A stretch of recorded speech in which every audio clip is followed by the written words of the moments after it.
സിന്ധു നദീജല കരാർ ഇന്ത്യ ഒരിക്കലും പുനഃസ്ഥാപിക്കില്ലെന്ന് കേന്ദ്ര ആഭ്യന്തരമന്ത്രി അമിത്ഷാ.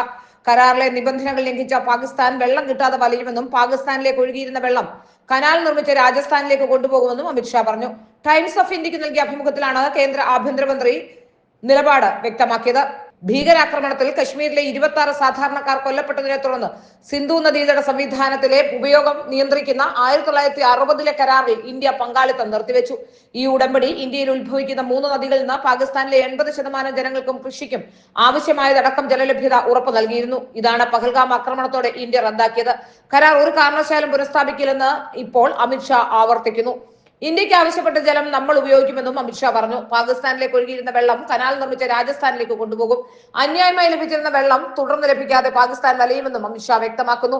കശ്മീരിലെ സമാധാനം തകർക്കാനും വിനോദസഞ്ചാര മേഖലയുടെ വളർച്ച തടയാനും കശ്മീരി യുവാക്കളെ വഴിതെറ്റിക്കാനുമുള്ള മനഃപൂർവ്വമായ ശ്രമമാണ് പഹൽഗാം ഭീകരാക്രമണത്തിലൂടെ നടന്നതെന്നും അമിത്ഷാ പറഞ്ഞു.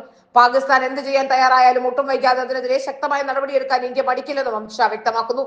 ഏപ്രിൽ 22-ന് പഹൽഗാമിൽ 26 പേരുടെ ജീവനെടുത്ത ഭീകരാക്രമണത്തിന് പിന്നാലെ ഏപ്രിൽ 23-നാണ് സിന്ധു നദീജല കരാർ മരവിപ്പിച്ചതടക്കമുള്ള നടപടികൾ ഇന്ത്യ സ്വീകരിച്ചത്. 1960-ൽ ലോകബാങ്കിന്റെ മധ്യസ്ഥതയിൽ നടപ്പിലാക്കിയ കരാറാണ് ഇന്ത്യ താൽക്കാലികമായി മരവിപ്പിച്ചത്. അതിർത്തി കടന്നുള്ള ഭീകരതയ്ക്കുള്ള പിന്തുണ പാകിസ്ഥാൻ ഉപേക്ഷിക്കുന്നതുവരെ കരാർ മരവിപ്പിക്കാനായിരുന്നു ഇന്ത്യയുടെ തീരുമാനം. ഭീകരതയ്ക്കെതിരായ ശക്തമായ നയതന്ത്ര നടപടിയായിരുന്നു ഇന്ത്യയുടെ ഈ തീരുമാനവും.